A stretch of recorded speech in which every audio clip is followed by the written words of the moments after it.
Gostaria de terminar esse assunto que iniciei há 2 reuniões para trás, né? Acabou virando uma trilogia isso. E eu gostaria de trazer alguma contribuição para fechar o pensamento, na esperança que esse pensamento te encoraje a ir ao Senhor, que seja alguma coisa que o Senhor possa usar para te edificar, para te abençoar, e entender essa instrução aqui de Paulo no final do livro. A partir do versículo 17, Paulo fala, vamos ler o 16 primeiro.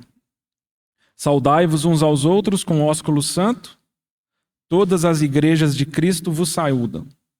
Rogo-vos, irmãos, que noteis bem aqueles que provocam divisões e escândalos em desacordo com a doutrina que aprendestes. Afastai-vos deles, porque esses tais não servem a Cristo, nosso Senhor, e sim a seu próprio ventre, e com suaves palavras e lisonjas enganam os corações dos incautos. Pois a vossa obediência é conhecida por todos. Por isso me alegro a vosso respeito, e quero que sejais sábios para o bem e simples para o mal. E o Deus da paz, em breve, esmagará debaixo dos vossos pés a Satanás. A graça de nosso Senhor Jesus seja convosco. O que eu propus para os irmãos em termos de reflexão é esse final da carta, quando Paulo encoraja os seus leitores a saudarem uns aos outros. Para minha surpresa, no grego, a primeira definição dessa expressão saudai-vos uns aos outros é envolver nos braços. Strong's coloca essa como primeira referência de saudação aqui. Envolva uns aos outros nos seus braços. Seja uma pessoa de braços abertos. Seja uma pessoa solícita. Seja uma pessoa disponível. Seja uma pessoa acolhedora. Seja uma pessoa carinhosa. Faça isso com todos da igreja do Senhor. E ele continua o texto falando que esse movimento nosso deve ser feito com um ósculo santo, com um beijo santo. E aí o que me levou à reflexão, e os irmãos que ouviram as mensagens talvez perceberam isso, é que para nós o desafio é santidade mesmo, né? A gente ser amigo e camarada um do outro, o mundo todo tem. É na igreja e somente na igreja que o Senhor encontra um caminho de santidade. Santidade nas relações. Não há outro lugar no mundo que podemos ter esse tipo de experiência, se não for entre os filhos de Deus, chamados para serem santos. Nessa semana eu estava, acho que foi ontem, estava zapeando a televisão e estava começando uma reportagem na CNN sobre os paradigmas da fé, alguma coisa assim, com Leandro Carnal. E eles então, o Leandro Carnal ele vai, conversa com o pastor, conversa com o padre, conversa com o espírita, conversa com vários tipos de religião, e meio que o documentário ele vai descambando assim, e ele vai caindo numa vala comum, onde a monja, tem uma monja famosa no Brasil, né? Ela fala o seguinte: não, independente do seu Deus, todas as religiões elas querem fazer o bem uns para os outros, e toda religião é contra o mal. E eu fiquei pensando nisso, né? O que significa isso? E mais uma vez, dentro dessa meditação, né, e esse exercício que eu tenho feito para que o Senhor me ganhe e eu possa compreender a vontade dele na minha vida e a minha contribuição para as pessoas que ele coloca ao meu redor, é que isso parece ser uma verdade envelopada numa mentira, sabe? A gente fica achando que um servo de Deus, ele não pode se afastar, como é um versículo 17 aqui. A gente acha que se afastar das situações que não honram o Senhor é um sinal de desamor. É um sinal de que nós não nos importamos com as pessoas, ou nós não importamos com aquela situação.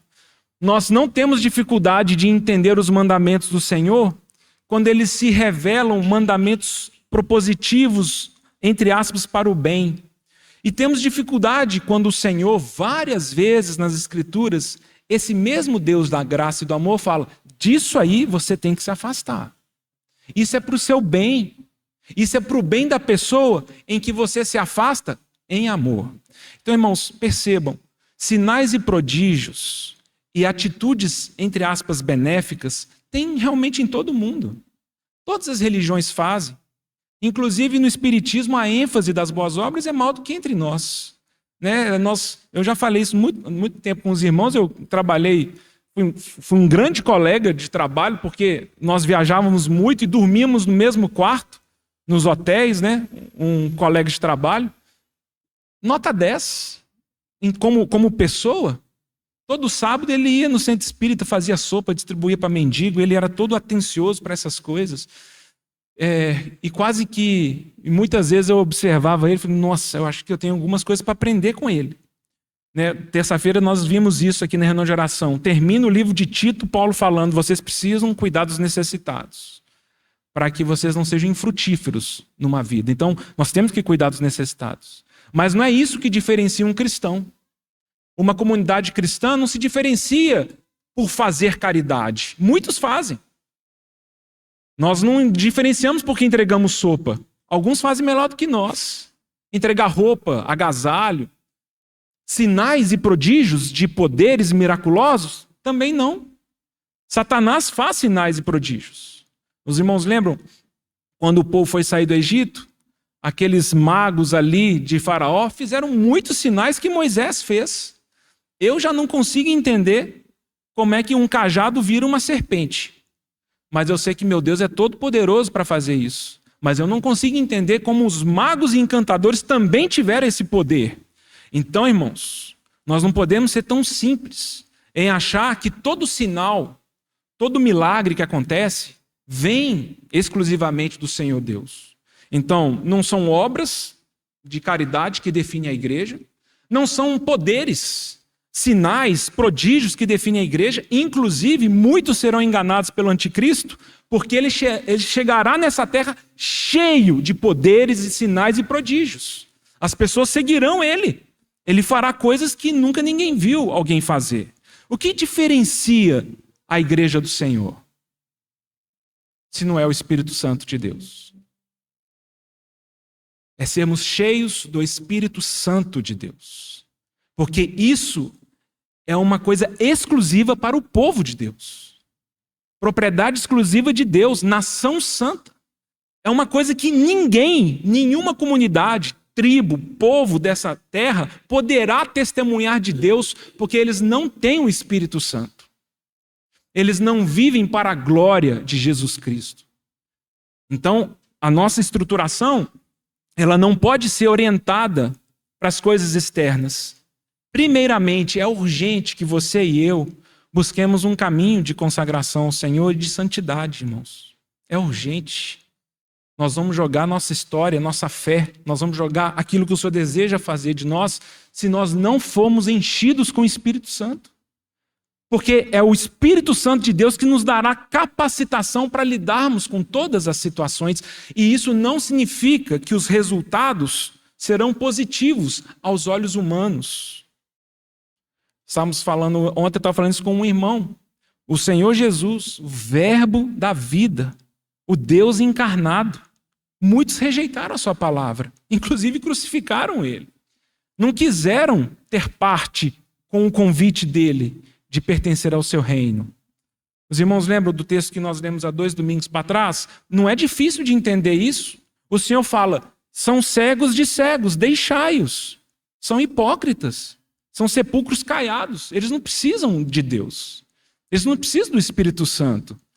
Eles estão muito satisfeitos com as suas obras, com o seu comportamento, com a sua religião.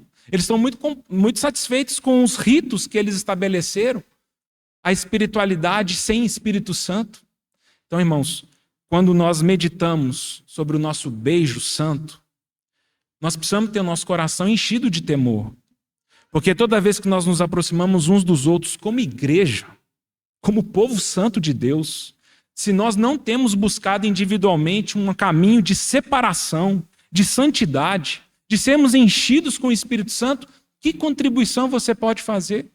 A não ser que você seja psicólogo, psiquiatra, a não ser que você seja um ótimo coach, a não ser que você seja um ótimo conselheiro. Essas coisas no mundo todo tem. sair para tomar um sorvete com alguém, fazer companhia para lidar com solidão, o mundo todo tem. Só nós temos o privilégio e a honra de darmos do Espírito Santo para o outro. Nós precisamos desejar isso, irmãos. Muito mais do que eu ser uma pessoa natural, eu quero ser um homem espiritual. Eu quero que as pessoas que lidam e convivem comigo vejam e ouçam Deus por meio da minha vida. E nós temos parado de desejar isso. Nós lidamos com situações críticas, urgentes, perigosas, mortais no nosso cotidiano, sem sequer nos ajoelhar antes para orar a Deus. Nós não precisamos do Espírito Santo, né? Nós temos boas ideias, nós somos simpáticos, nós somos gente boa. Inclusive eu tenho muito depósito bíblico, eu posso ajudar e falar um versículo, eu posso, mas nós deveríamos falar: Senhor, qualquer coisa que eu fizer, se não for pelo poder do Teu Espírito Santo, isso não tem poder eterno. Isso não tem vida eterna. Isso é alguma coisa que a pessoa que vai ser impactada por isso, ela vai ter buscar do Senhor esse poder. Porque em mim, eu não tenho isso. Eu não busquei um beijo santo. Eu não me separei ao Senhor. Meu coração não é santo. Minhas emoções não são santas. Minhas ambições não são santas. Meus desejos não são santos. Mas eu quero que ao conviver com os outros eu seja uma bênção. É possível isso, irmãos? Pensem bem. E nós normalizamos a falta de santidade entre nós. Nós precisamos voltar a desejar a santidade, irmãos. É urgente isso. Nós precisamos voltar a falar: isso aqui não é santo. Isso não é de Deus, esse vocabulário, esse comportamento, essa conduta, esse sentimento, essa obra não é santa. É impossível vir do Senhor isso. Oh, mas como é que você sabe isso? Porque está na Bíblia. O Senhor não aprova coisas que nós aprovamos. Aí nós chegamos no versículo 17. O que acontece quando você então acolhe alguém, abraça alguém, beija com beijos santos alguém que não deseja a santidade de Deus? Ok, eu não vou ceder, nem por filho, pai, avô, primo, amiga, cachorro, nada. Eu não vou ceder à santidade de Deus. Se você não quer a santidade de Deus, eu vou me afastar de você. Porque se eu for conivente com a sua profanação, eu vou me corromper. E na tentativa de te salvar, eu vou me perder. Porque é necessário estabelecermos marcos de santidade muito precisos no nosso coração para virar testemunho para as pessoas ao nosso redor. A confusão espiritual em nós só trará confusão espiritual para os outros. Nossos filhos precisam de pais santos. Eles não precisam de pais gente boa. Eles não precisam de mãe gente boa. Eles precisam de mães santas, consagradas ao Senhor, cheias do Espírito Santo. Os resultados disso não estão na nossa mão. Está na mão do Senhor. Mas o nosso coração pode devolver ao Senhor a glória na nossa história pessoal. É muito fácil para nós cairmos no legalismo e nós desrespeitarmos o amor, a misericórdia que o Senhor fala que jamais deve abandonar qualquer pessoa santa. Né? A mansidão acompanha uma pessoa santa. Por quê? Como vimos semana passada, uma pessoa santa, ela não é uma pessoa que não erra, ela é uma pessoa que tem consciência da santidade de Deus. E ao ter consciência da santidade de Deus, a santidade de Deus expõe seu pecado. Então, uma pessoa que vai começando a ter consciência da santidade de Deus, ela começa a se tornar uma pessoa humilde. Ela não se acha melhor do que o outro, porque ela vê o Senhor Deus, e quando ela se aproxima do Senhor Deus, ela escuta dele: sede santo, porque eu sou santo. E nós falamos: como é possível isso, Senhor? Eu sou pecador, eu tenho lábios impuros, estou cercado de pessoas de lábios impuros. Então deixa o Senhor te tocar, escute dele. Eu quero te enviar agora. Santifica seus lábios, santifica o seu beijo, santifica seu coração, porque se você se santificar, você será uma bênção.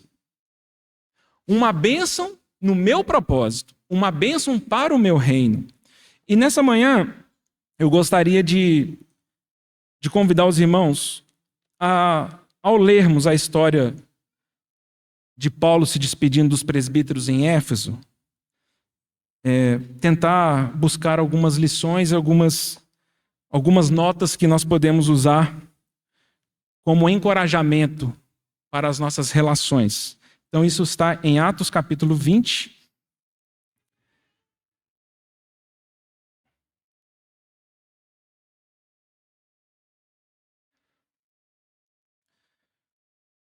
Se os irmãos lerem depois com atenção o contexto, Paulo estava desejoso de ir para Jerusalém. Ele queria participar lá das festividades do dia do Pentecoste.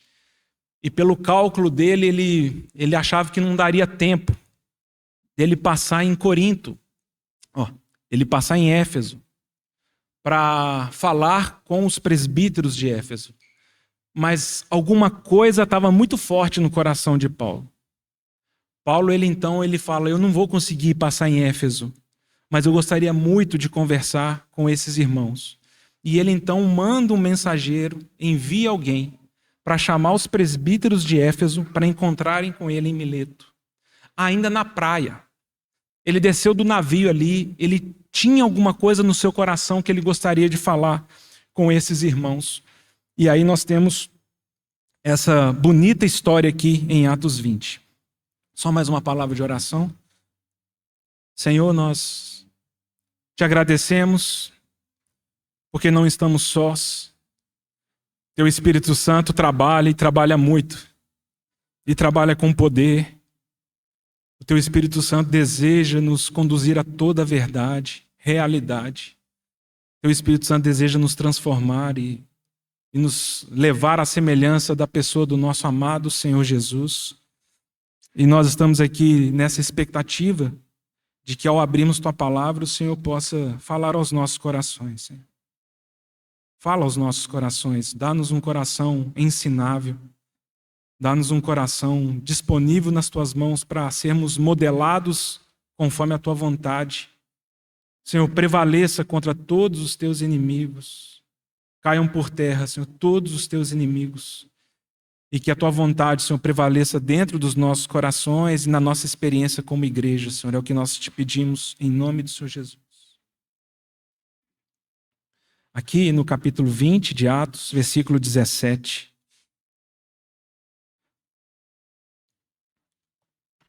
Fala, de Mileto mandou a Éfeso chamar os presbíteros da igreja. E quando se encontraram com ele, disse-lhes...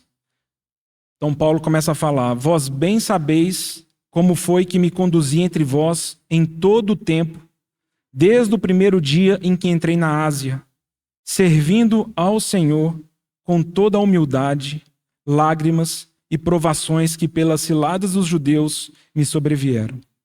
Jamais deixando de vos anunciar coisa alguma proveitosa e de vô-la ensinar publicamente e também de casa em casa, testificando tanto a judeus como a gregos o arrependimento para com Deus e a fé em nosso Senhor Jesus Cristo.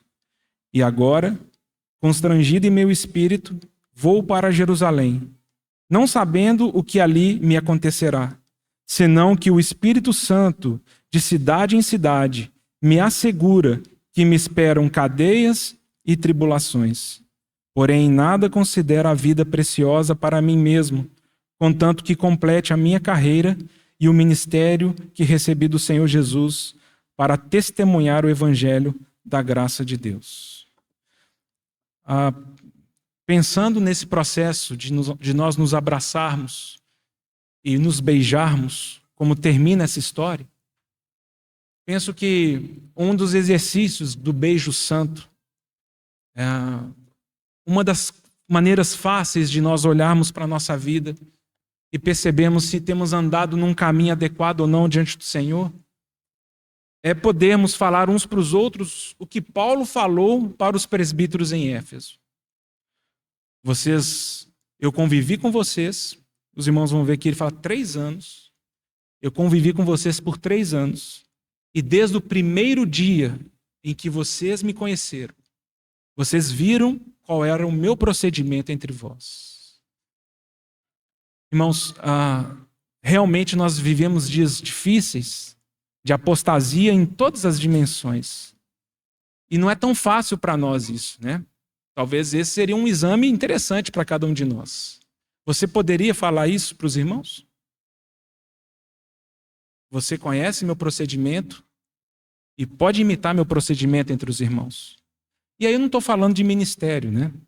Cada um aqui tem um ministério, cada um foi chamado para alguma coisa. Então não estou falando que quem toca lá, a Carla toca teclado, ela vai falar, então todo mundo tem que tocar teclado. As coisas do Senhor não estão nessa dimensão natural, não estão nessas dimensões naturais. Elas estão num espírito adequado. Alguém que possa falar assim, observe como eu estive entre vós com lágrimas. É alguma coisa que doía em mim. Nós temos que lidar com problemas, mas nós não lidamos com esses problemas como se a gente estivesse fora deles, reclamando e murmurando dos outros. Nós fazemos parte da dor. O problema não é seu, o problema é nosso, somos um no Senhor. Paulo fala, vocês observaram que esse tempo todo que eu estive com vocês, vocês observaram as lágrimas nos meus olhos? Vocês são capazes de perceber que a dor suas é a minha dor? Vocês viram como eu me comportei no meio de vocês? E as decisões que eu tenho tomado é pelo constrangimento do Espírito Santo em mim.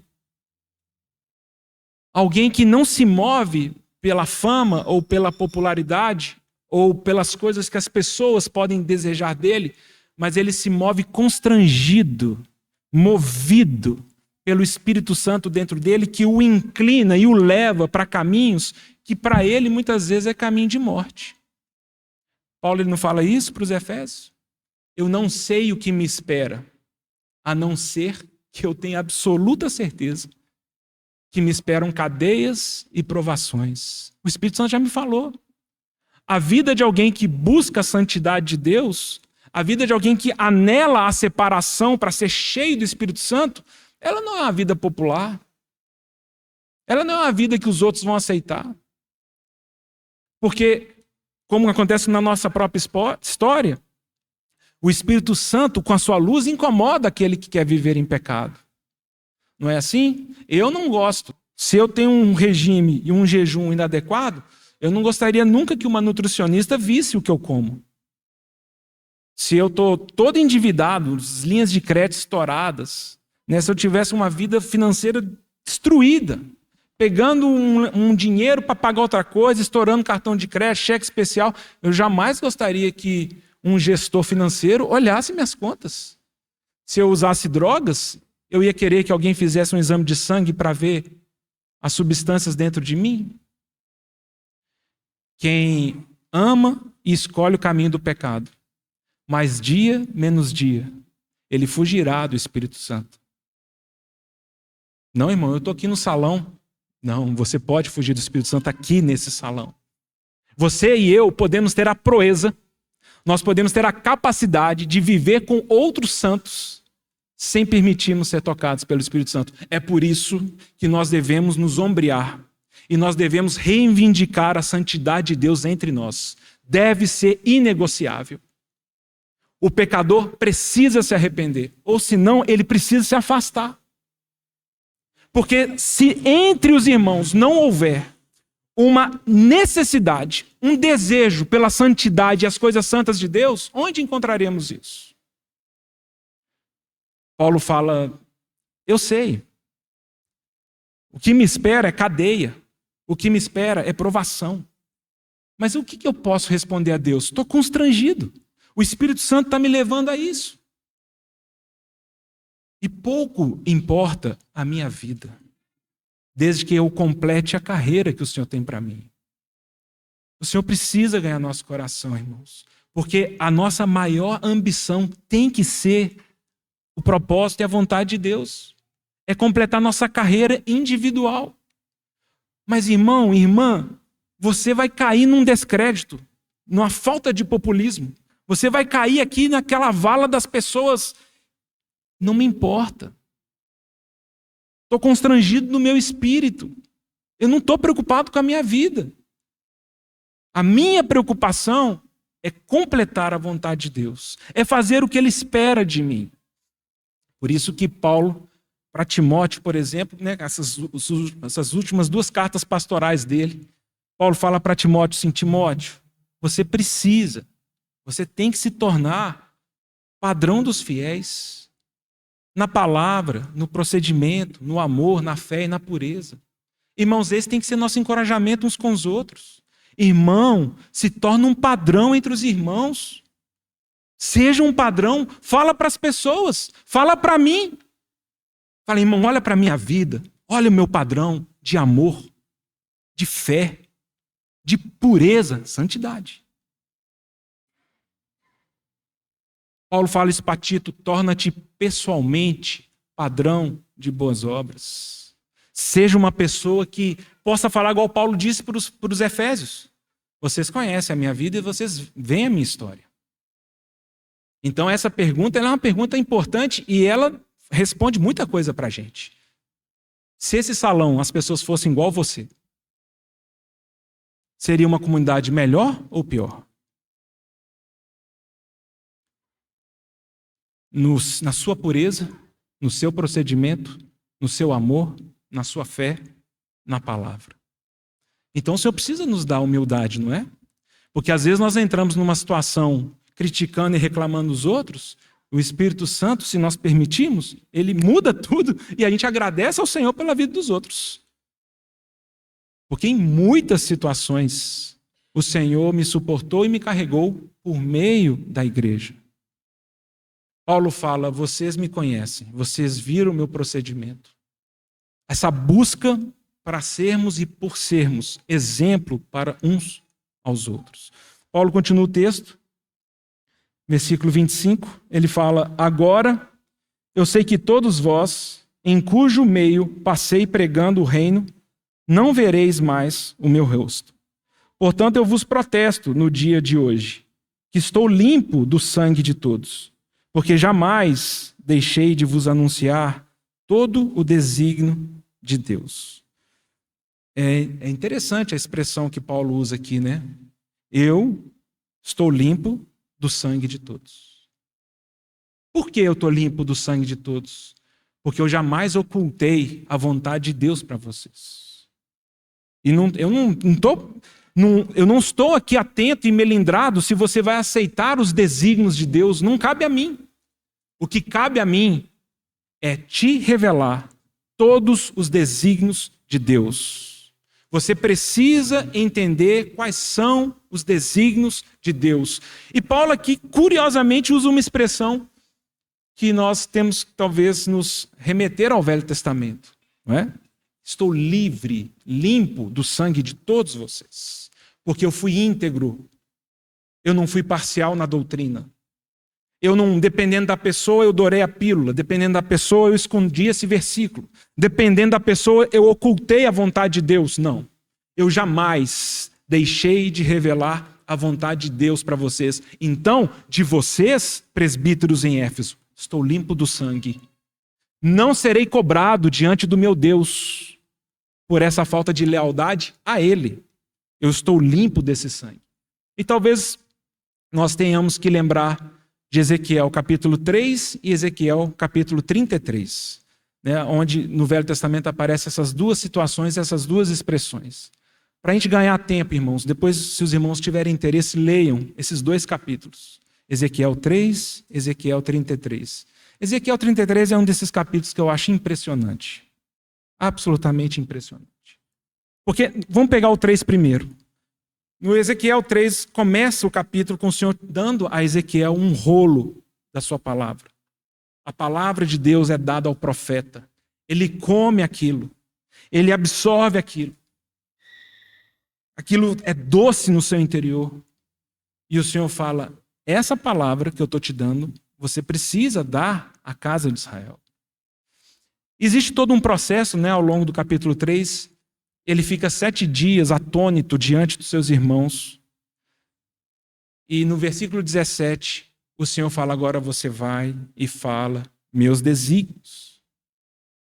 O que eu penso acerca de tantos assuntos que nós olhamos uns para os outros e falamos: se eu falar isso para esse irmão, a amizade azeda.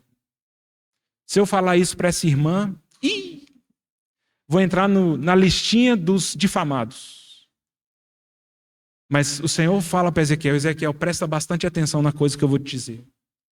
Eu te coloquei para falar a minha vontade e a minha palavra. E eu vou te falar o que vai acontecer. Se você falar a minha palavra para o perverso e transgressor, e ele ouvir e se arrepender, você salvou a vida dele e você salvou a sua vida. Se você não falar a minha vontade para o perverso e o transgressor, e ele morrer no seu pecado, eu requererei o sangue dele de você. E talvez é isso que Paulo está pensando aqui. Fala, eu não posso ser desleal com você, mesmo que isso doa. Eu preciso te falar que da forma como eu entendo as Escrituras, esse caminho seu é um caminho de transgressão, de morte, é um caminho de pecado. E se eu, percebendo isso, não te falar isso, eu me torno cúmplice do caminho que você escolheu. E Paulo tinha consciência que ele prestaria conta disso. Deus vai falar, como é que é? Você viu aquela pessoa indo para esse caminho, você não teve a coragem de falar? Você não, Senhor, é que eu estava achando. Eu vou requerer o sangue dela de você. Paulo, ele fala, olha, o sangue de vocês eu estou limpo dele. Porque eu jamais dourei a pílula. Jamais transformei a palavra de Deus numa coisa parcial. Eu entreguei para vocês todo o desígnio de Deus. Estou limpo do sangue de vocês. Disse claramente para você, esse caminho seu é um caminho de transgressão, é um caminho de incredulidade, é um caminho de pecado. Abandone esse caminho. Estou livre disso. É por isso que no capítulo 33, o Senhor usa uma expressão parecida, né? Ele vai falar dos atalaias e da trombeta. E ele também fala isso. Fala, eu vou colocar pessoas para vigiar o mal e ter uma trombeta nas mãos. Se o atalaia perceber o mal vindo e não tocar a trombeta e não avisar, se as pessoas morrerem porque ele não avisou do mal, eu vou exigir desse atalaia infiel o sangue dessas pessoas. Mas na continuação do capítulo 33, o Senhor já fala para Ezequiel, você vai tocar a trombeta e meu povo não vai ouvir. Você pode ficar tranquilo com respeito a isso. Mas, irmãos, prestem bastante atenção. O Senhor, na sua fidelidade, Ele tem procurado infinitas oportunidades, diárias oportunidades de nos produzir arrependimento e conversão. De várias formas. Uma música no rádio que você não prestou atenção, tinha uma frase ali que o Espírito Santo tentou pegar e falar com você. Alguma coisa na televisão, uma propaganda, um irmão, um vizinho, tantas situações. E quando encontrarmos com o nosso Senhor e Ele mostrar para a gente o livro da nossa vida, nós vamos descobrir que Deus nunca nos abandonou. Nunca. Celso leu hoje, estarei convosco todos os dias até a consumação dos séculos. E por que nós passamos dias e dias sem perceber a presença do Espírito Santo?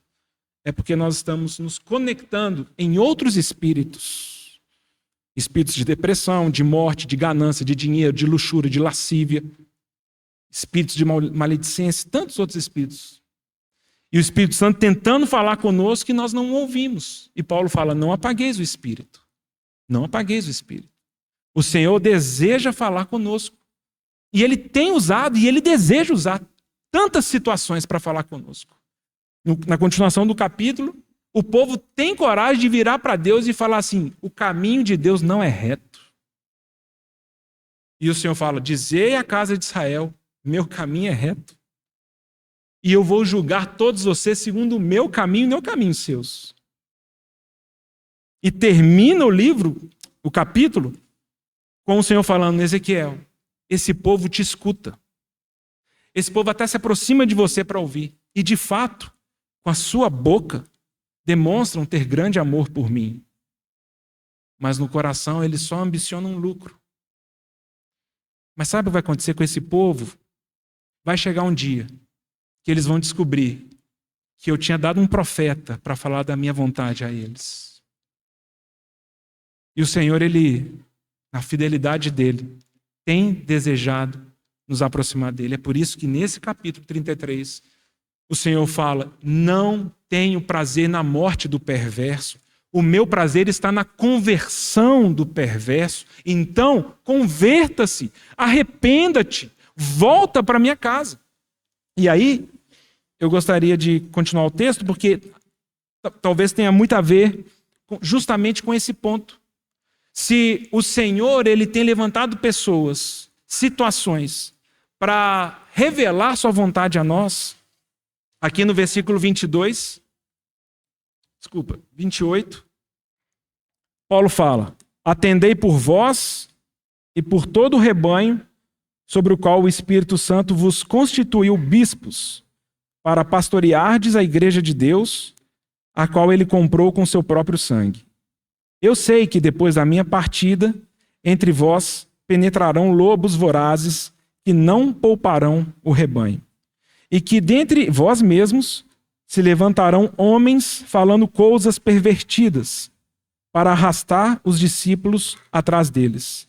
Portanto, vigiai, lembrando-vos de que por 3 anos, noite e dia, não cessei de admoestar com lágrimas a cada um. Agora, pois, encomendando-vos ao Senhor e a palavra da sua graça, que tem poder para vos edificar e dar herança entre todos os que são santificados. Esse trecho é o trecho que eu gostaria de convidar os irmãos a pensarem no nosso espírito passivo.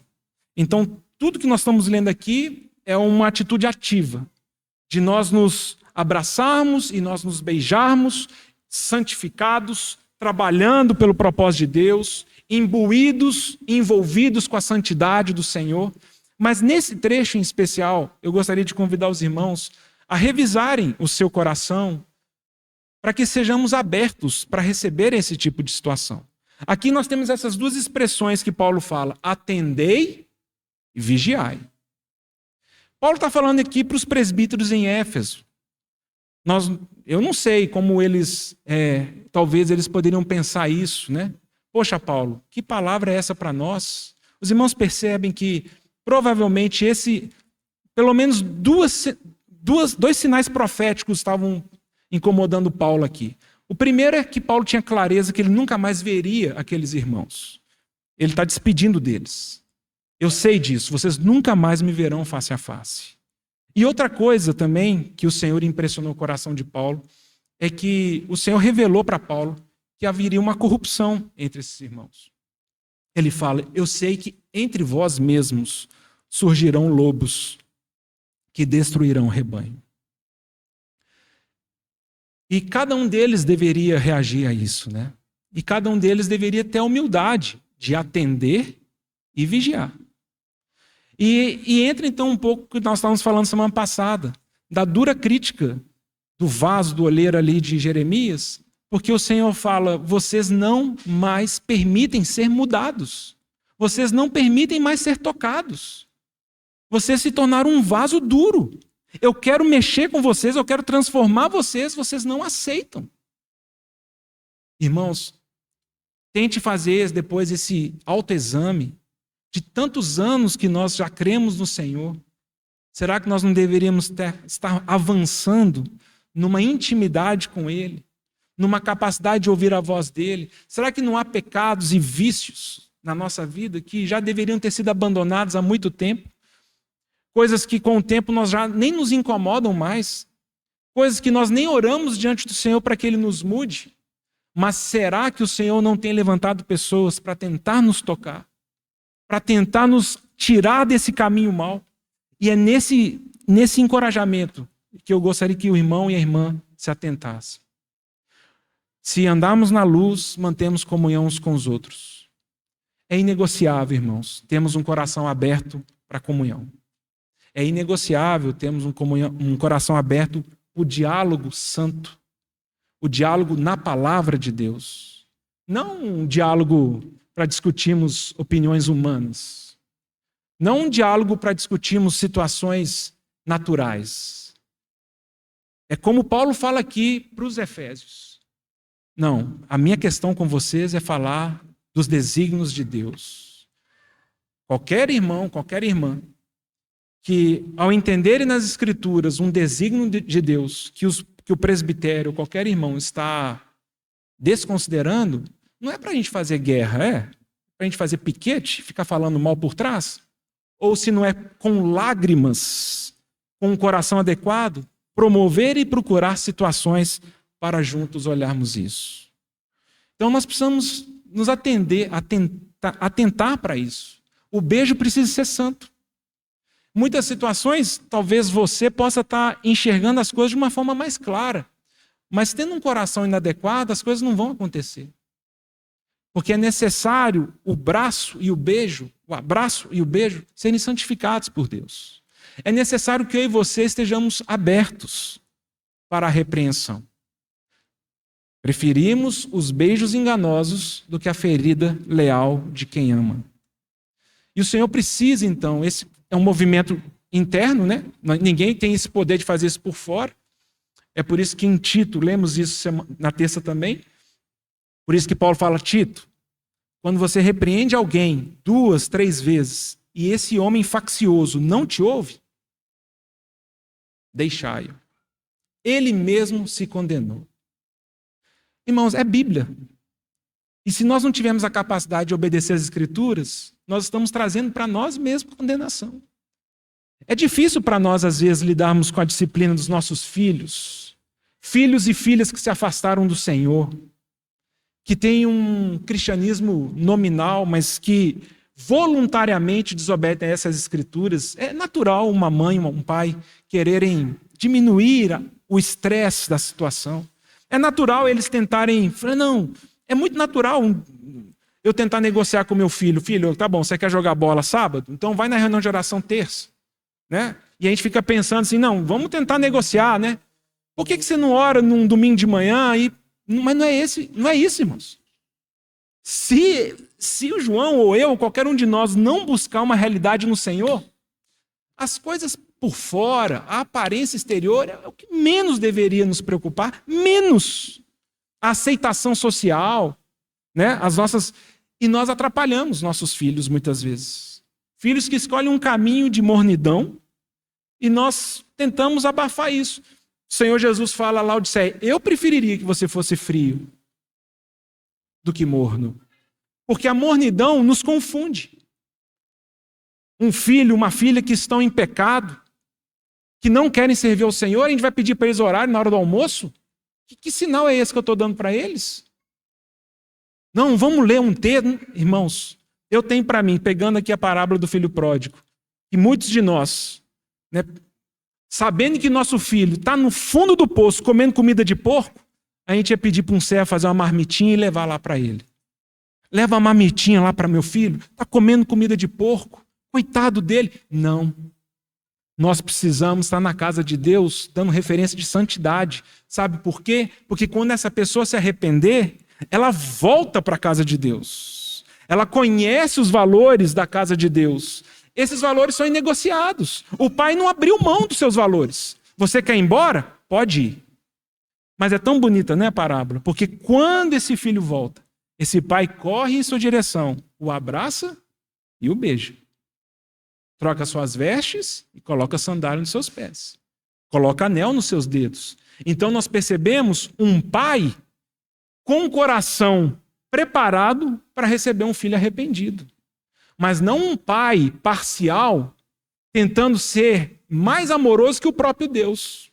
Então nós precisamos ter clareza sobre isso. Nossas relações precisam ser santificadas. E isso é sempre individual e de dentro para fora. E nós individualmente precisamos desejar sermos feridos pelo Senhor. Kennedy estava me lembrando terça-feira do Salmo 141. Eu não sei se Davi, ao escrever esse salmo, ele estava lembrando ali de Natã. Né? O Senhor levanta um profeta com muita coragem. Davi já havia matado Urias. Davi poderia, quando o profeta chegasse perto dele, falar assim, mata esse cara também. Mas o Senhor levanta um profeta que fala para o rei, você está em pecado, rei. Muda a sua vida, muda. Você acha que Deus não viu o que você fez? E Davi, então, ele permite o quebrantamento e o arrependimento. Não sei se é isso que Davi tinha em mente, mas no Salmo 141, Davi ele começa esse salmo pedindo ao Senhor socorro. Senhor, a ti clamo, vem depressa me acudir. E ele vai orando ao Senhor, percebendo: Senhor, põe vigia nas minhas bocas, olha as travas dos meus lábios. Senhor, tem misericórdia de mim, não permita que o meu coração se incline para o mal. Não permita que eu ande com o perverso, na companhia dos malfeitores. E aí nós chegamos no versículo 5. Fira-me o justo. Isso será uma mercê, isso será uma bênção para mim. Será como um óleo na minha cabeça e eu não vou rejeitar. Óleo sobre a cabeça? O que nós lembramos? O óleo da unção que desce sobre a cabeça, nós lembramos de quê? Não é um outro salmo? Salmo 133? Ó, quão bom e agradável viverem unidos os irmãos. É como um óleo que desce sobre a cabeça. Mas Davi aqui, ele está falando, ao vivermos unidos no Senhor, o óleo do Senhor desce e muitas vezes é um óleo que nos fere, mas nos fere para a santidade, nos fere para o arrependimento, nos fere para nos aperfeiçoar, nos fere para nos afastarmos do caminho de morte. Mas será que nós estamos tão endurecidos que nós não abrimos nosso coração para sermos feridos? Mas aí não há caminho de cura para nós, porque nós queremos manter todos os nossos vícios, nossos pecados, e não queremos ser tocados pelo Espírito Santo. É verdade, um dos atributos do nosso Espírito Santo é que ele é consolador. Mas muitas vezes nós queremos só o consolo do Espírito Santo, mais nada dele. É impossível. É o pacote inteiro. Você quer o consolo do Espírito Santo? Então você vai ter que se abrir para ele te tocar. Você vai ter que rasgar seu coração e permitir que ele tire e purifique as coisas impuras do seu coração. E ele vai te consolar. Mas não dá, nós não queremos isso. Nós queremos só o consolo do Espírito Santo. Para continuar vivendo a nossa vida carnal, afastada do Senhor. Fira-me o justo.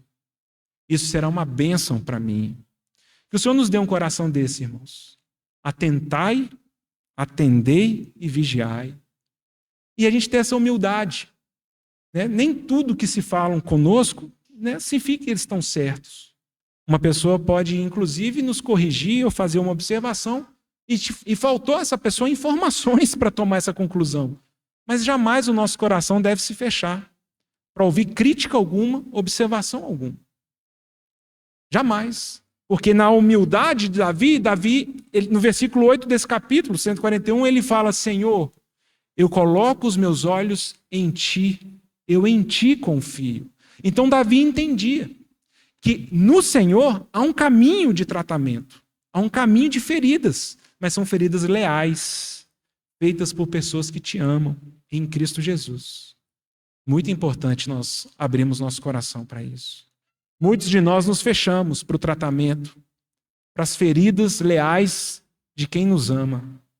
E pode saber, você está trazendo um problema para a sua vida. Perversidade, mal.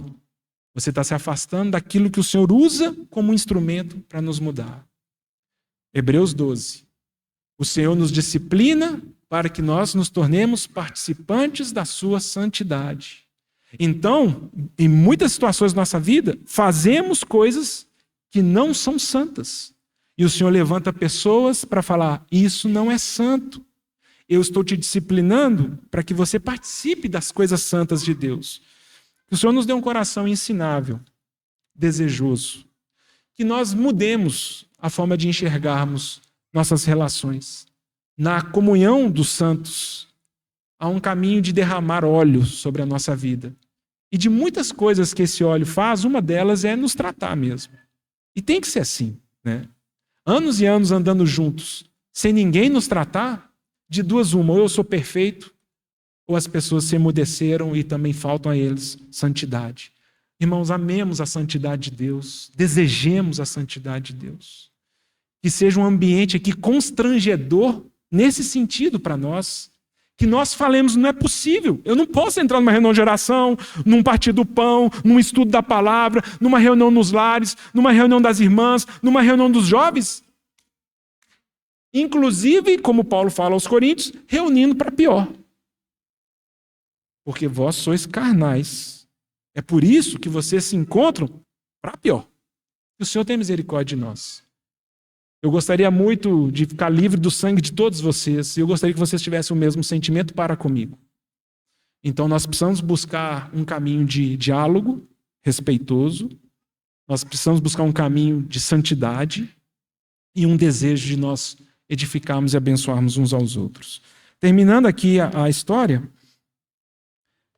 versículo 33, Paulo fala: de ninguém cobicei prata, nem ouro, nem vestes. Vós mesmos sabeis que estas mãos serviram para o que me era necessário, a mim e aos que estavam comigo.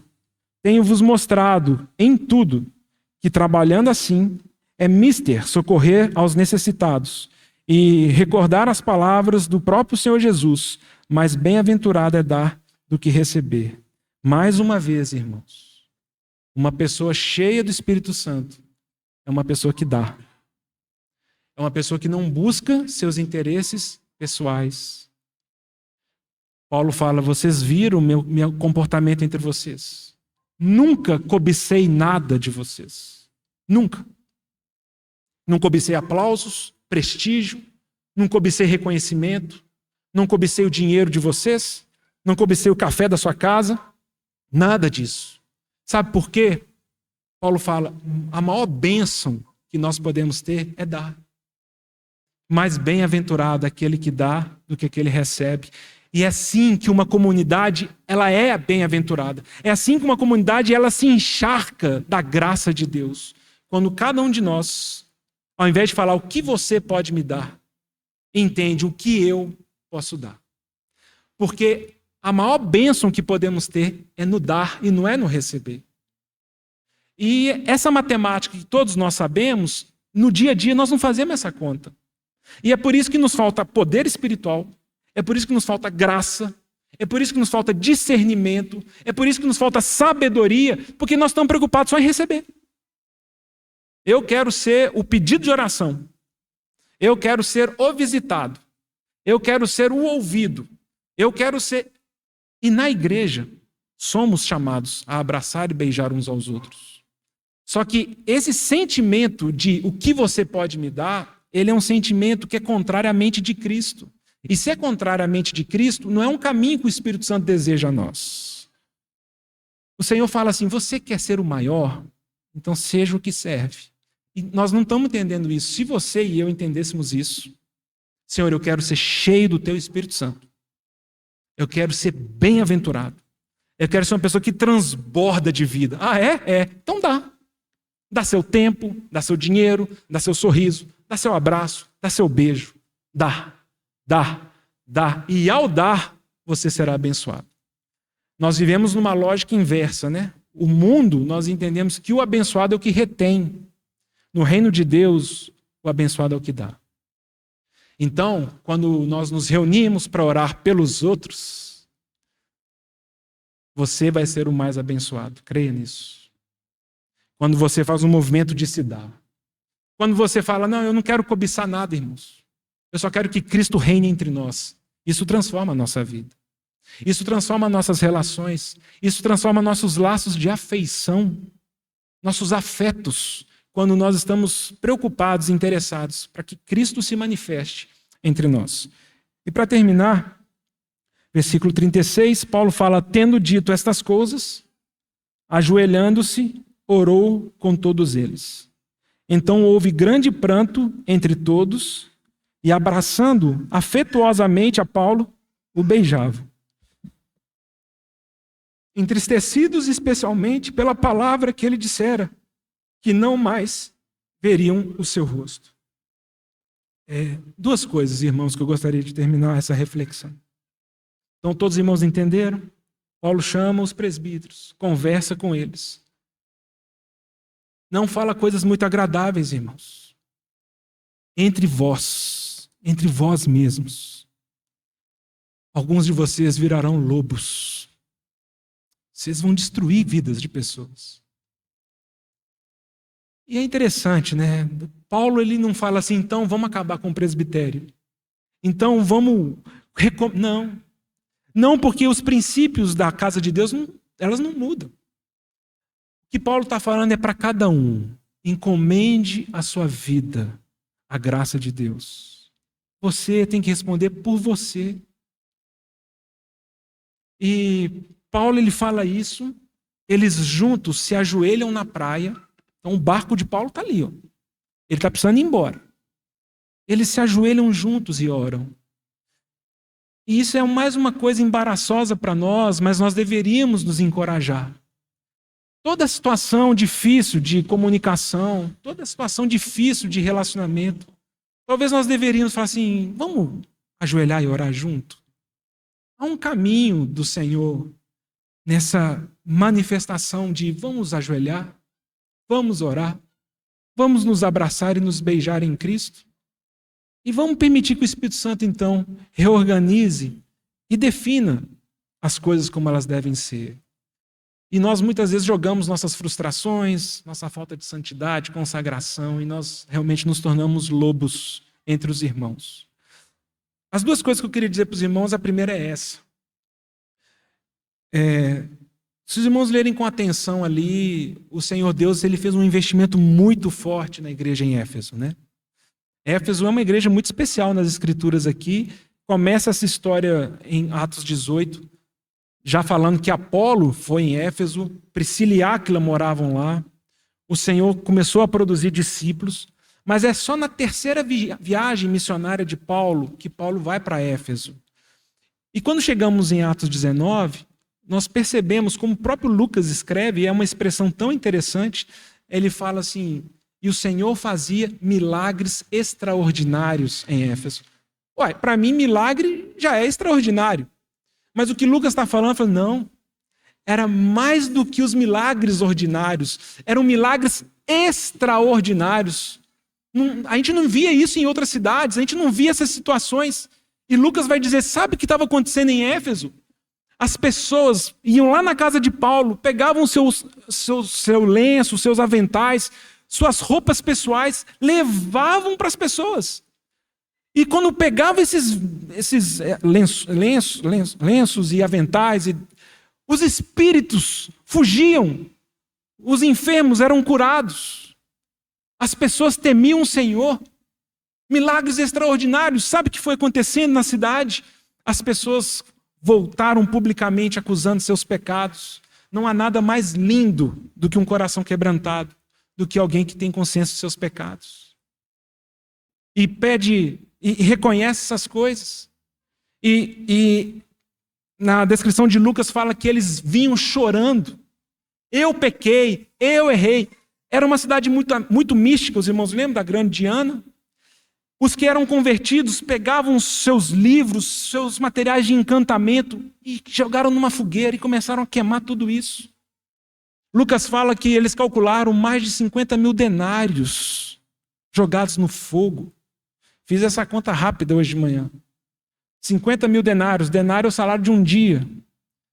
Dá mais de 6 milhões de reais se a gente fosse considerar hoje.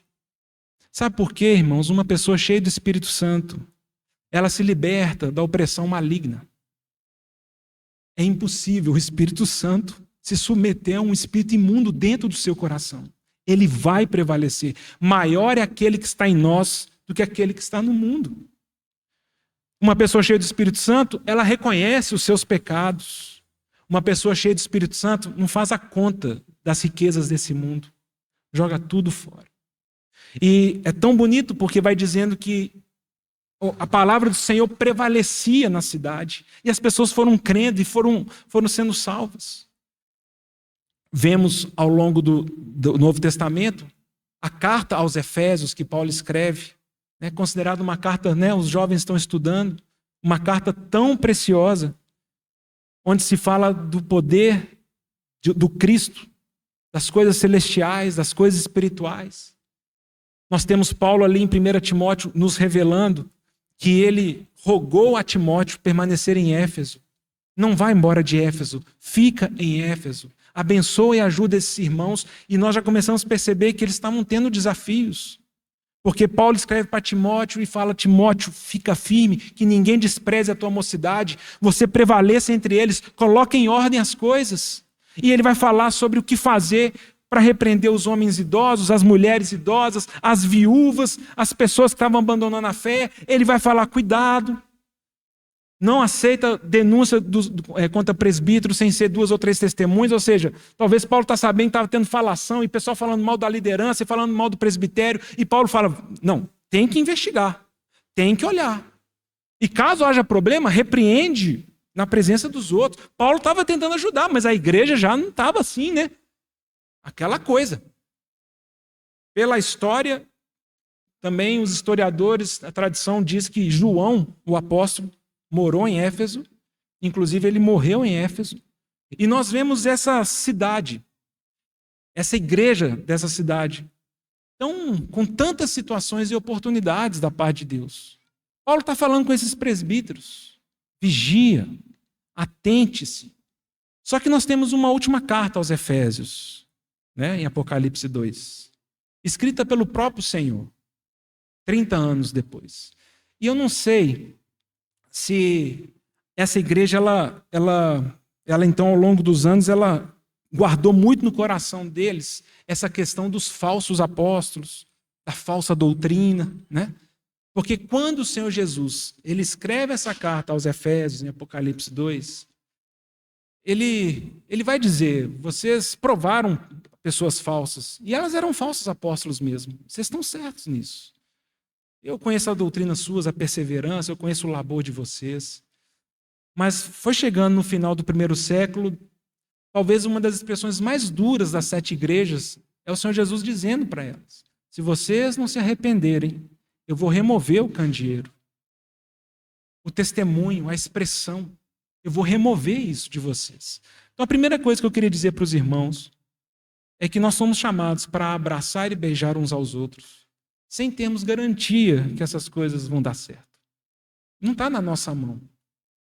Simplesmente santifica seu coração, se dispõe ao Senhor. O que acontece às vezes com a gente é essas frustrações nas nossas relações, né? Temos temperamentos diferentes, reações diferentes, enxergamos as coisas de forma diferente. E isso pode nos frustrar bastante. Mas o Senhor fala para a igreja: você perdeu o amor. Aquele próton ágape, aquele primeiro amor, aquilo que te movia em Cristo, você perdeu. Então, o que eu queria dizer para você é: arrepende, lembra onde você caiu e volta. Então, eu queria muito que os irmãos considerassem, né, toda a provisão e todo investimento que Deus fez numa igreja, que o último relato que nós temos dessa igreja na Bíblia é de uma profunda reprovação do Senhor. E a segunda e última coisa que eu queria dizer para os irmãos é essa expressão bonita aqui. Eles se abraçaram, eles se beijaram e eles choraram. Porque nós ainda estamos vivendo assim, né? Não é uma promessa de só abraços e beijos. O que a Bíblia fala para a gente é que nós estamos vivendo ainda um período de abraços, beijos e lágrimas. Eles choraram e prantearam porque Paulo falou para eles: vocês nunca mais vão me ver. E eu acho que a igreja ela vai perdendo essa ternura, porque nós não olhamos para a eternidade e nós reduzimos a nossa história para o tempo presente, e aí nós nos desesperamos, né, com o hoje. E quando nós olhamos só para o hoje, sem entender o propósito de Deus maior, nós nos tornamos pessoas incapazes de abraçar e beijar os outros porque nós estamos correndo atrás dos nossos próprios interesses. Eu achei bonita essa expressão. Se ajoelharam, oraram, se abraçaram, beijaram e choraram.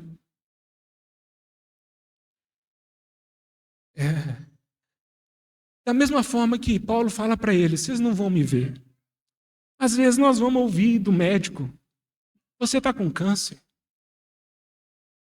Às vezes nós vamos ouvir nosso filho falando: eu não amo o Senhor. Nós temos que lidar com pais com Alzheimer, pais com Parkinson. Nós temos que lidar com filhos que nascem com problemas, deformação física. Nós temos que lidar com um mundo caído e todo deformado. Nós temos que lidar com falsos deuses que vão nos transformando em gente muito má. E por sermos maus, nós machucamos uns aos outros. Mas o que a Bíblia está falando é isso mesmo. Enquanto o Senhor não volta, nós vamos ter uma vida de beijos, abraços e lágrimas. Mas que o Senhor nos livre de não desejarmos nos abraçar e nos beijar enquanto choramos uns pelos outros. Enquanto a gente não chora pela dor do outro. Enquanto a gente não chora pela tristeza do outro. Enquanto a gente não permite que o nosso coração se abra para que a santidade de Deus toque e restaure a vida do outro. Versículo 20 de Romanos 16, nós já meditamos nisso outras vezes. Em breve, Deus vai pisar a cabeça de Satanás. Mas é em breve, irmãos. Enquanto o mal opera, enquanto o mal está entre nós, no meio de nós e dentro de nós, que nós tenhamos essa perseverança de olharmos uns para os outros e passamos por situações muito difíceis. É inegável. Mas podemos nos abraçar, beijar e chorar e falar: irmã, em breve, Deus pisará na cabeça de Satanás. E esse é um papel que a igreja tem para se consolar mutuamente. Não é jogar para debaixo da cama o pecado. Não é palavras de pensamento positivo. Isso não vai funcionar. Não é tentarmos fingir que não temos problemas. E não é falar que se você está chorando é porque você não tem fé. É entendermos que sim, enquanto estamos vivendo aqui, nós vamos chorar. Mas que o Senhor levante irmãos e irmãs que nos abracem, que nos beijem e que falem: daqui a pouco vai acabar. E é isso que fala Apocalipse 21:4, não é? Porque João vê aquele anjo com voz de trovão falando que Deus irá tabernacular no meio dos homens e nós viveremos com Deus.